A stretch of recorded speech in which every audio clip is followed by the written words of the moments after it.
I'm here with John and Catherine Heffernan on their dairy farm here in Ballymacarbery. John, Catherine, tell us a bit about yourselves. I've lived here all my life. John and I got married in 1987.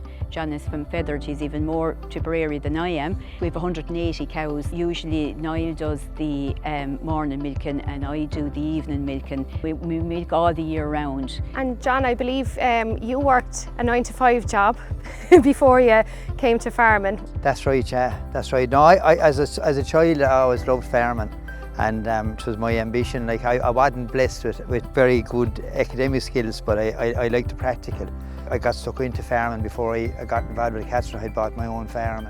The challenges in farming have changed a lot during our working career, and now, you know, farming is a bit more isolated, a bit more demanding on physical work, despite the fact we've all adapted new technologies and new ways and means of getting more work done more efficiently with adapting all the new technologies, but there's still a lot of physical in it, and we do need to just try and make it as easy as we can to keep going as long as we can.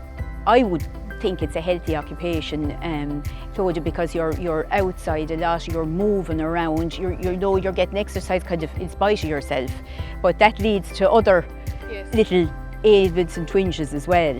Unfortunately, I suppose for someone of my age, I'm 62, there's a lot of wear and tear in the system. You know, we're replacing parts of the machines there, you know, because they get worn out after 10 years. We have a few years more than that done, and we didn't replace anything yet, but there's bound to be a lot of wear in there, you know, but we'll keep it going as long as we can. I had two serious accidents, in that everything had to come to a stop. All the other minor injuries, you know, you keep going and you tolerate the pain because you have to get X, Y and Z done. You've only so many hours in the day.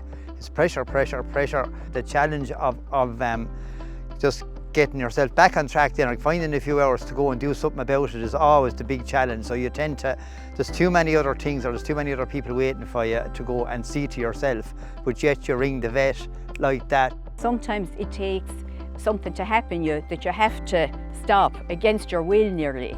I slipped one evening in the pit in the parlour on the ice and gave myself a fine wallop. I fell backwards, so I got it in my back, but sure, I just kind of struggled on and I was complaining and giving out. I made up every excuse, and 'twas only afterwards, when it was still aggravating me, probably 5 or 6 weeks on, that I went and did something about it and went to get physio, but I learned a lesson from that.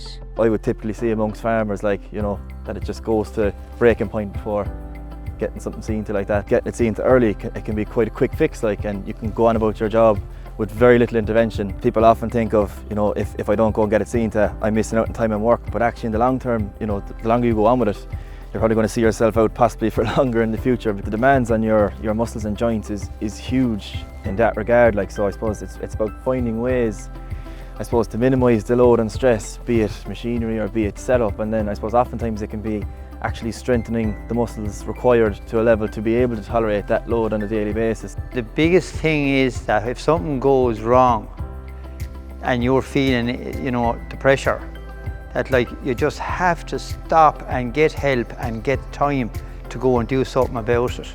That's the biggest thing we would have been guilty of in our time, not doing something about it, and then down the road, it mightn't be this calving season anymore, it'll be next calving season you'll feel it. I know maybe the perception amongst farmers might be that wear and tear indicates joint replacement, or that they're going to have to seek maybe more drastic treatments, and oftentimes that doesn't have to be the case. A common misconception is often that, you know, exercise has to be something that's done every day. 2 to 3 times a week of exercises that are kind of pitched at a correct load in terms of volume and intensity can have a big impact on strength.